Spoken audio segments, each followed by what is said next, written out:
Why do good people sometimes do bad things? Have you ever looked at a news headline of betrayal, cruelty, or injustice and wondered how could someone do that, especially someone who seemed kind, decent, even admirable? It's a haunting question, but the truth is far more unsettling than we'd like to admit. Good people can do bad things, not just strangers in distant places, but people we know, even ourselves. This isn't just a philosophical musing, it's a psychological reality. History shows us that ordinary individuals, placed in the wrong environment, under the wrong pressures, can commit acts that defy their own values. Think of the soldiers who carried out atrocities in wartime, the bystanders who stayed silent during injustice, the neighbors who turned cold in moments of fear.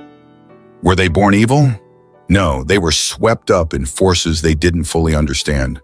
Authority, groupthink, fear, and the slow erosion of personal responsibility. This realization doesn't excuse wrongdoing, but it humanizes it. It reminds us that the line between good and evil is not a wall between us and them. It is a line that runs through every human heart, and that's where the warning lies, but also the hope. Because if the capacity for darkness lives within us, so does the capacity for light, courage, and integrity. Recognizing our vulnerability is not weakness, it's strength.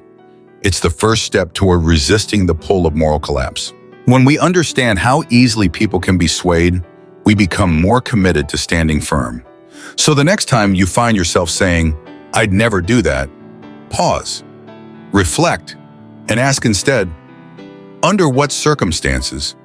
Might I? That question could be the key to becoming not just a good person, but a wise one. The hidden power of our environment. Most of us believe our actions reflect who we are, our values, our character, our conscience. We like to think that if placed in a difficult moral situation, we do the right thing. But what if that confidence is an illusion? What if, instead, our behavior is more shaped by circumstances than we realize? The groundbreaking work of psychologist Philip Zimbardo shattered our assumptions. In the infamous Stanford prison experiment, college students were randomly assigned the roles of guards and prisoners. Within days, the guards, normal, everyday students, began displaying authoritarian, even abusive behavior. The prisoners, in turn, became passive, anxious, and broken. No one told them to act this way, the environment did. This isn't just an academic finding, it's a warning. Our surroundings, the roles we're given, the power dynamics we inherit, the systems we're part of, can twist our moral compass. A good person in a toxic environment can begin to act in ways they never imagined. Think about how this shows up in real life. A workplace that rewards aggression, a group of friends who mock vulnerability, a society that labels outsiders as threats.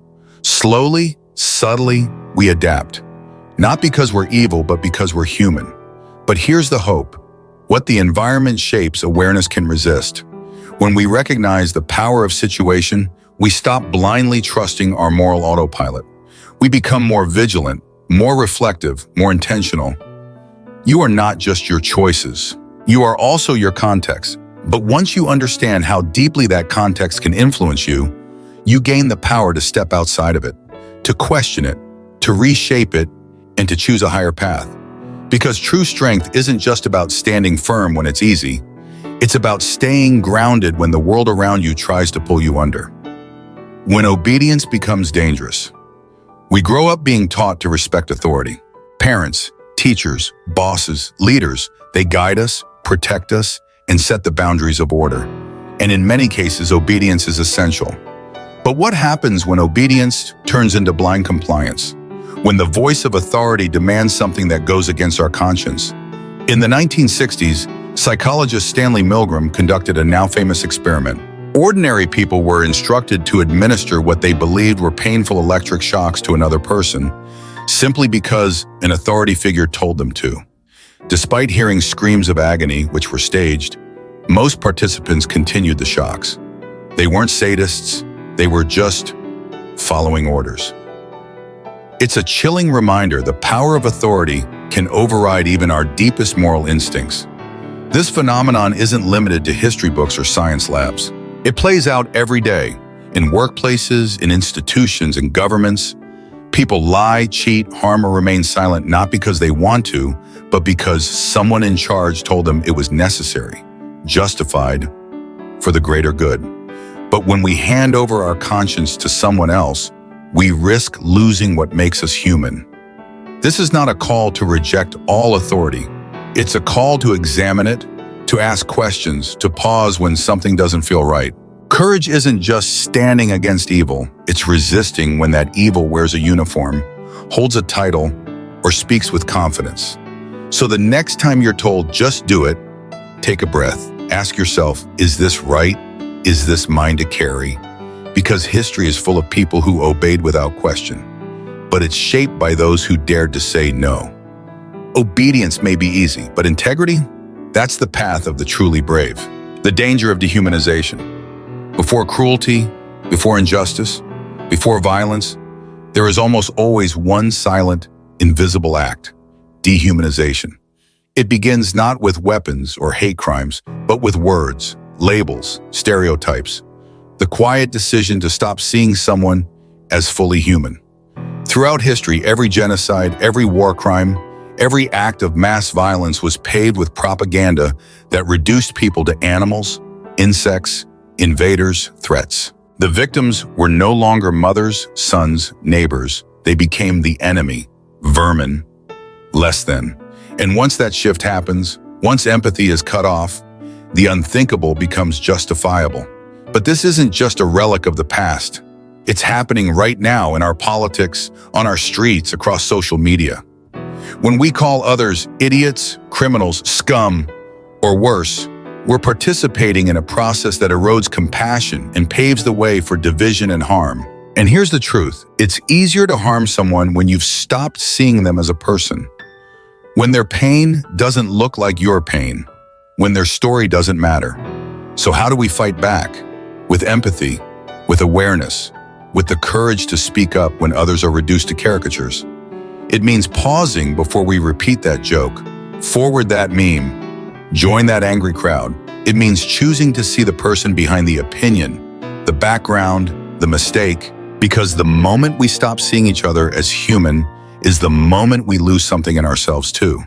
The path back isn't always easy, but it starts with one simple, radical act: refusing to forget each other's humanity. In a world that often thrives on division, that choice is not just kind, it's revolutionary. The masks we wear, how roles and groups shape us. Who are you when no one's watching? And more importantly, who do you become when everyone is? It's a sobering truth. Much of our behavior isn't just a reflection of our inner values, but a response to the roles we've been assigned and the groups we belong to. We like to believe we're individuals, free thinkers, morally anchored, resistant to outside influence. But the reality, as shown by Zimbardo's Stanford prison experiment, tells a far more uncomfortable story. In that study, college students were randomly assigned to play guards or prisoners in a mock prison. No real crimes, no real power. And yet, within days, the guards began acting cruelly, even sadistically. The prisoners became submissive, depressed, and broken. What changed? Not the people, just the roles. This isn't fiction, it's a warning. When we're placed into a group, especially one with a clear hierarchy, we often slip into the identity expected of us, unconsciously adopting behaviors that match the script. The boss becomes cold, the follower becomes silent, the enforcer becomes ruthless, the outcast becomes invisible. It's not that these people changed overnight, it's that the mask took over. But here's the most terrifying part. We often don't realize it's happening. Think about your own life. Have you ever acted in a way that surprised you, simply because everyone else was doing it? Have you stayed silent in a meeting, laughed at something you knew was wrong, or followed the crowd just to belong? These aren't just moments of weakness. They're symptoms of group dynamics overpowering individual judgment. And yet, we're not doomed to play these roles forever. Awareness gives us a choice. Reflection breaks the script. True strength lies in stepping out of the role society hands you and reclaiming your integrity. Because in a world full of masks, the most radical act may simply be showing up as yourself, fully human, fully awake. The slippery slope of moral disengagement. Most people don't wake up and decide to do something wrong. Rarely does evil announce itself with a dramatic entrance. Instead, it often slips in quietly, through small justifications, subtle excuses, and the gradual silencing of our conscience. This psychological process is what Albert Bandura called moral disengagement, and it's one of the most dangerous forces shaping human behavior. It works like this. We do something we know isn't right, but we convince ourselves that it's not really wrong. Everyone else is doing it. It's just this once. I'm only following orders. It's for the greater good. These rationalizations act like blindfolds, protecting us from guilt, but also disconnecting us from our values. It happens in big moments, like soldiers justifying civilian casualties or executives ignoring unethical business practices. But it also happens in small, everyday decisions. A student cheats on a test, a manager cuts corners, a friend stays silent when someone is bullied. And each time, the voice of reason grows fainter. What's terrifying is how easy it is to slide into this mindset without even noticing. And yet, that's also where the hope lies. If we can catch ourselves in these moments, if we can ask hard questions, we can course correct and questions like, am I justifying this to avoid discomfort? Would I be proud if someone I loved saw what I'm doing? Moral disengagement doesn't make us bad people. It makes us human. But staying morally awake, especially when it's inconvenient, is what makes us strong. Integrity isn't just about the big choices. It's built in the quiet, private moments, when no one is watching but your own soul, the shadow we all carry. We like to think of ourselves as good people, kind, fair, compassionate, and for the most part we are. But buried deep within each of us lies something darker, a side we often deny, repress, or ignore. Psychologist Carl Jung called it the shadow, the hidden part of our psyche where anger, envy, pride, and fear reside. And the truth is, no one is without it. Have you ever felt a sudden surge of rage that startled you? Or said something in the heat of the moment you instantly regretted? That wasn't not you, it was a part of you, a glimpse of the shadow. And the more we pretend it doesn't exist, the more power it gains. Jung believed that confronting the shadow is essential for wholeness. Not to act on it, but to acknowledge it, understand it, and integrate it into our conscious awareness. Because when we bury the shadow, it doesn't disappear, it festers. And when triggered by fear, power, or pressure, it can erupt in ways that shock even ourselves. This isn't a message of fear, it's a call to honesty, to maturity, to the kind of self-awareness that builds real strength. Because the only way to truly choose good is to know the evil we're capable of. And here lies the paradox. The more we understand our capacity for harm, the more deeply we can commit to compassion. The more we face our flaws, the more sincerely we can grow. The shadow doesn't make you broken, it makes you human. But how you respond to it, how you wrestle with it, learn from it, and rise above it, that's what defines your character. True goodness isn't the absence of darkness, it's the courage to walk through it and choose the light. No one is immune, the courage to confront our vulnerability. It's tempting to believe that evil is something distant, something other people do. We imagine that those who commit acts of cruelty must be broken, moral, or simply not like us. But the unsettling truth is this: none of us are fully immune to the forces that can lead us astray. Psychologists have shown time and again that ordinary people, good, decent, compassionate individuals, can be pulled into wrongdoing when placed in the wrong circumstances. Whether it's authority figures pressuring us to conform, group dynamics shaping our behavior, or fear silencing our conscience, the truth is clear.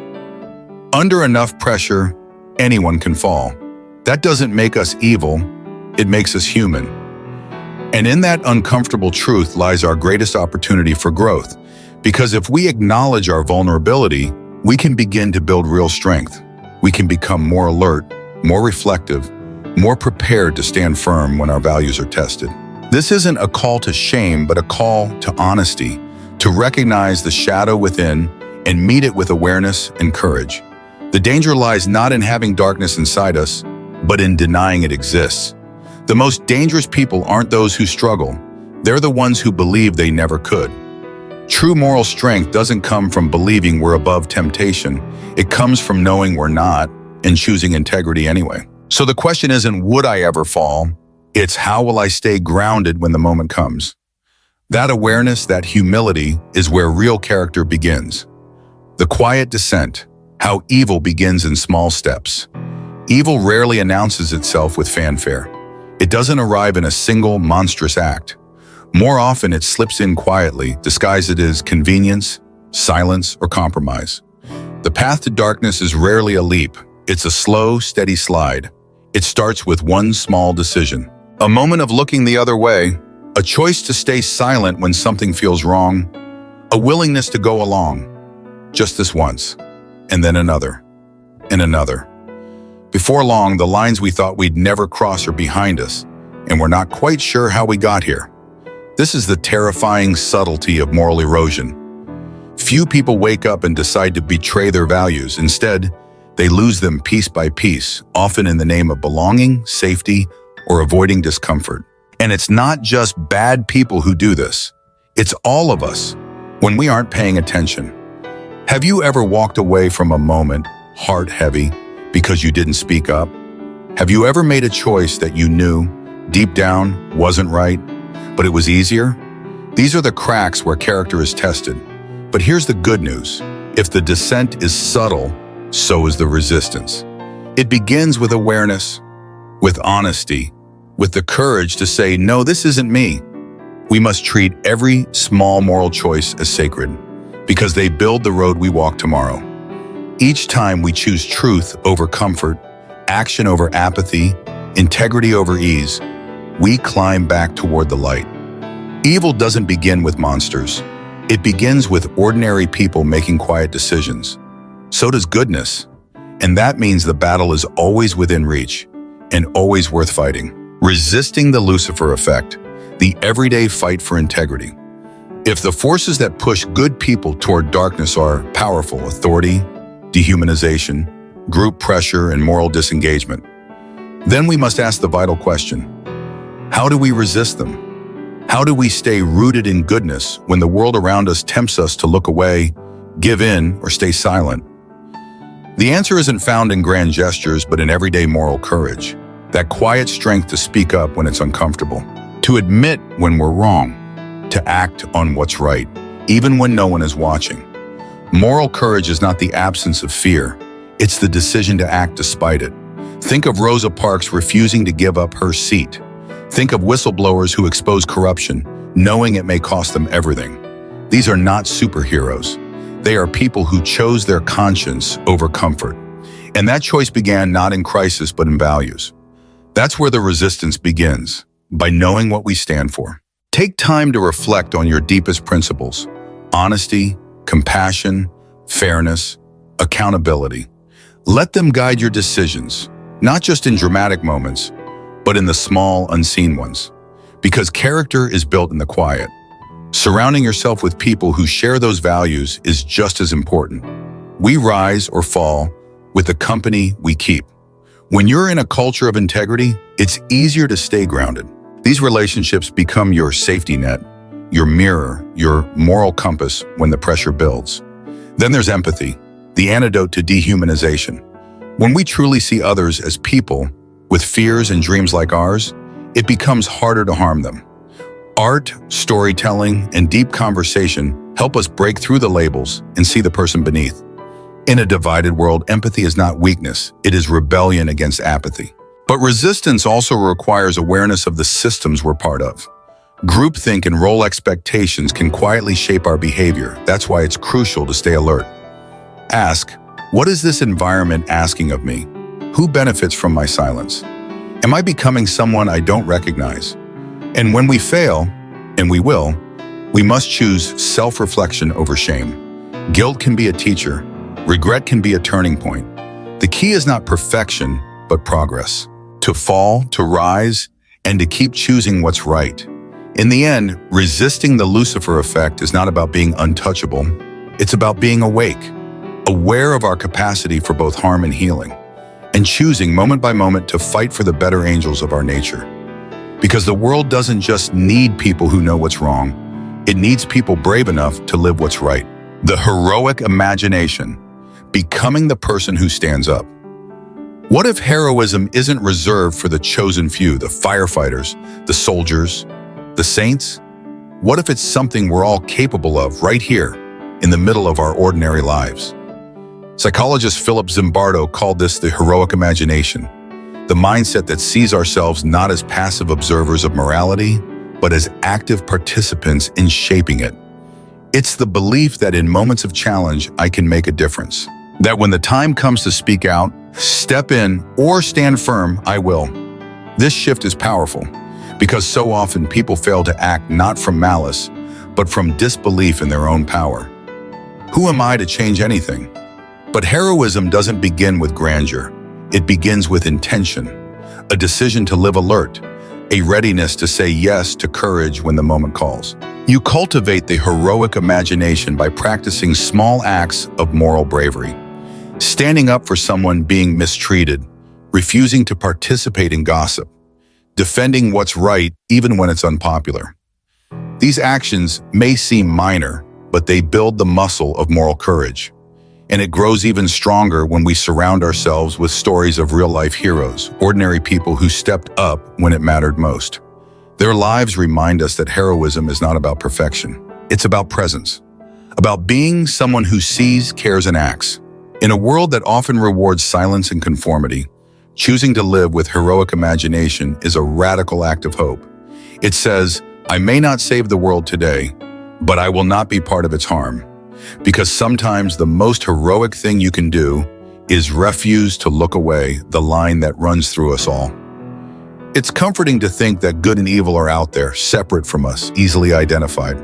That the bad guys wear black hats, speak with malice, and exist somewhere far away. But real life is more complicated, more honest, and perhaps more unsettling. As Alexander Solzhenitsyn once wrote, the line dividing good and evil cuts through the heart of every human being. That line doesn't divide nations, religions, or political parties. It runs through each of us, our choices, our fears, our moments of weakness and strength.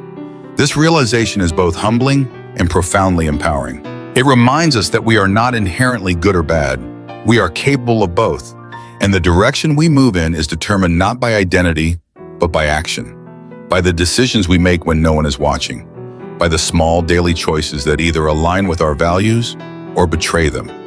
It's easy to point fingers. Harder to look in the mirror and ask, where in my life have I chosen silence over truth, comfort over conscience?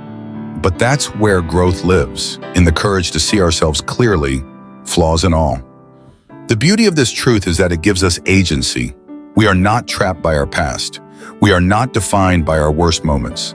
The battle between good and evil isn't a war we watch. It's a fight we participate in every single day. And with each choice, each act of empathy, honesty, and resistance to harm, we move the line, not just in the world, but in our own hearts. Because in the end, goodness is not a state of being. It's a practice of becoming. A mirror and a map, choosing integrity in everyday life. The most important lesson from the Lucifer effect isn't just about history or psychology, it's about you. It's about understanding that none of us are immune to the pull of conformity, silence, or moral compromise. Under pressure, we all face moments when doing what's right feels inconvenient, risky, or lonely. But within that truth lies incredible power. Because if the capacity for harm exists in each of us, so does the capacity for goodness, courage, and change. Every day, you're given choices, small ones. Speak up or stay silent. Show empathy or judge. Stand for what's right or go with the crowd. These moments may feel insignificant, but they shape who you become and what kind of world we live in. You don't need a spotlight to be a hero. You need awareness, moral courage, and the willingness to act with integrity, even when no one's watching. So ask yourself, what kind of person am I becoming, choice by choice? That question can guide you, because the battle between good and evil isn't out there, it's in here. And every decision is a chance to push that line a little further toward the light.